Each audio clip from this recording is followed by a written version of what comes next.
What's up, everyone? Welcome back to my channel. My name is Raine. Today we're going to talk about all the books I want to read in March.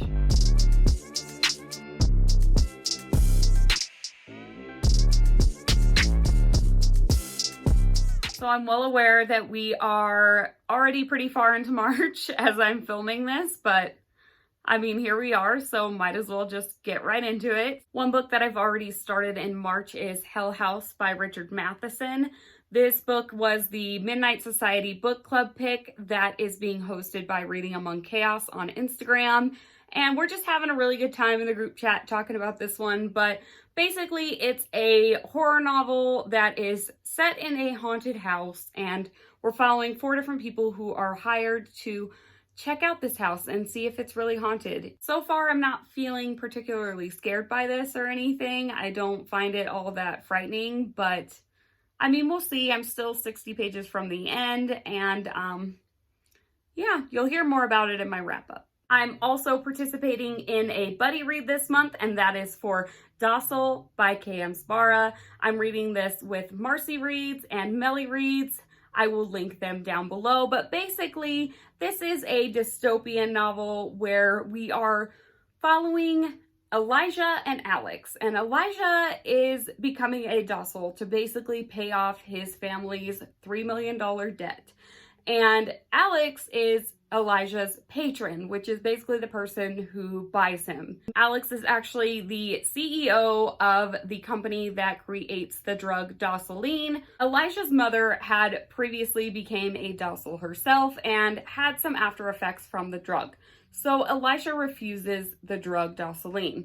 Alex is the creator of Docile, so he is pretty embarrassed by this, but he still is determined to make Elijah docile without using Docile. So this is supposed to be pretty messed up, and yeah, I'm only 75 pages in, but there's already been some things happening. It gets kind of uncomfortable to read. There's definitely some content warnings for sexual abuse and rape. It's very descriptive, and you get both perspectives. You're getting perspectives from Elijah and Alex as these acts are happening, and it's just, I don't know where it's gonna go. This is like a 500-page book, and it's got some pretty small print, but I feel like I'm flying through it already. I've read like 75 pages, and I read like all of that within like an hour. I just feel like the writing is super bingeable. It's very easy to digest, and it kind of flying through it. The story is very interesting, so we'll see how I feel about it. And yeah, I'm excited to see how Marcy and Melly feel about it as well. I also started Practical Magic by Alice Hoffman on ebook. I love the movie Practical Magic. It's got Sandra Bullock and Nicole Kidman in it, and I watch it like every October around Halloween. So I finally wanted to read the book. I had actually read the prequel to this already, which is Rules of Magic, and I very much enjoyed it. So I wanted to just kind of pick this one up. I felt in the mood for it. Plus, I want to do a witchy recommendations video in October, and I thought this would be a great start to get into some more witchy fiction.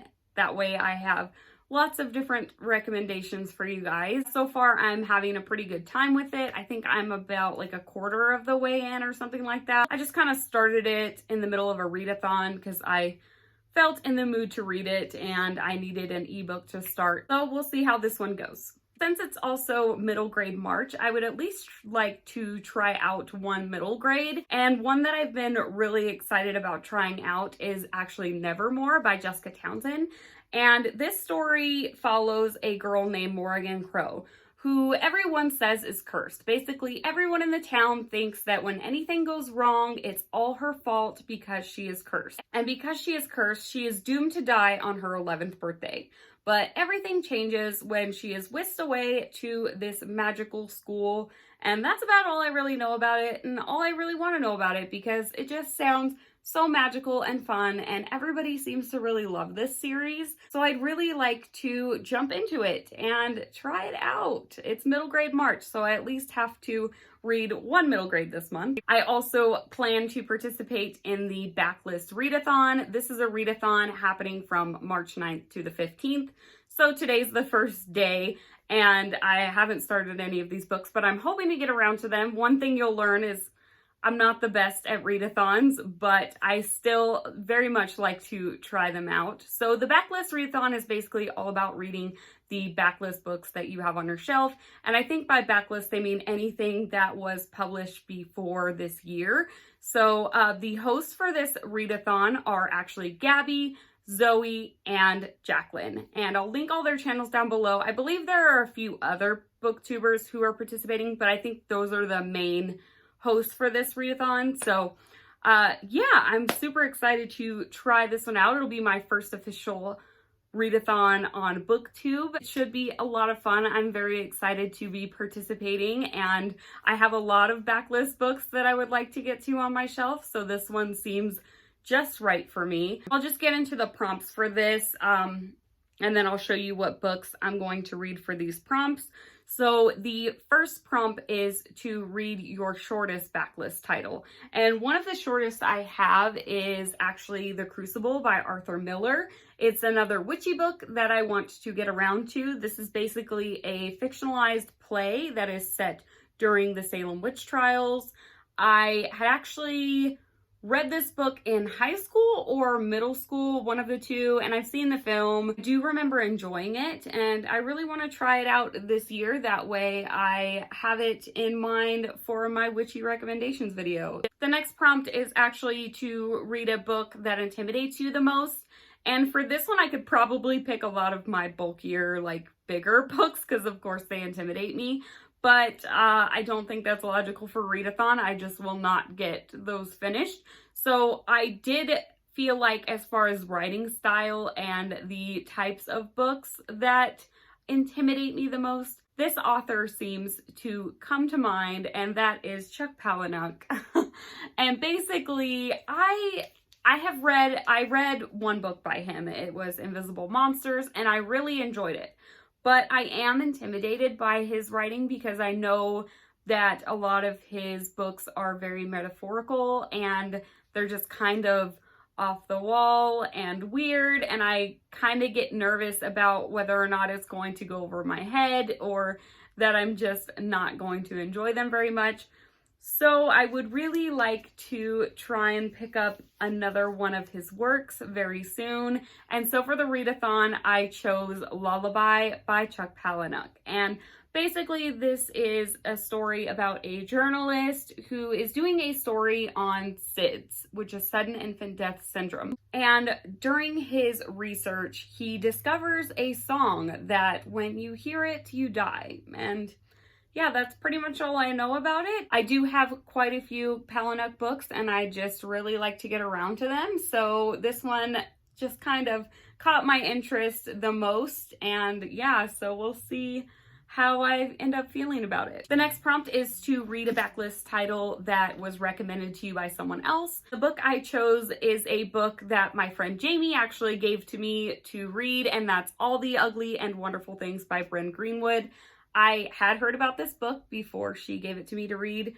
I have heard very mixed things because it's got a very problematic plot. It is about a young girl who falls in love with her meth-dealing father's friend. And I have heard that it's very uncomfortable, and it just kind of makes me uncomfortable just thinking about it. But clearly I have no issues with uncomfortable books. So we will see how I feel about this. I do know that Jamie did like this, and she told me that I just had to read it. So I've just got to read it. I've got to let her know what I think. The next prompt is to read a backlist book you are most excited for. And for that, I chose Illuminae by Jay Kristoff and Amy Kaufman. This is the first book in a science fiction YA series, and it's told in mixed media form. We have like emails and I think like video surveillance and all types of different formats. It's really cool, and I have had it on my shelf for so long. I've heard fantastic things about this series, so I can't wait to get into it. The next prompt for the readathon is to read a diverse backlist title, and for this I'd like to pick up Call Me By Your Name by Andre Aciman. This came out several years ago, but everyone really loved it, and I've heard such amazing things about this book. I would really like to try it out and then maybe watch the film afterwards.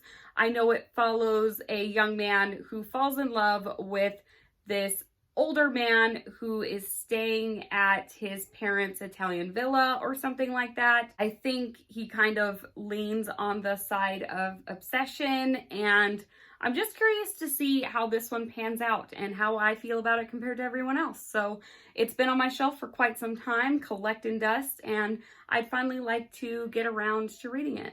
And the last prompt is just to read a backlist title with blue on the cover. So for this one, I'm going to kind of leave it open to whatever I feel like reading at the time and see what I'm in the mood for. I'm kind of a mood reader, so when it comes to making TBRs, as you could probably tell, I don't always stick to them because I don't always feel like reading the books I told myself I'd read this month. So yeah, I am going to leave this one up to whatever I feel like reading, and hopefully it's got some blue on the cover, or, you know, maybe I'll finish Practical Magic. That's a backlist title, and we'll see where I'm at the end of the readathon. I would also very much like to participate in the Spring Into Reading-a-thon that's happening March 19th to the 29th, I believe.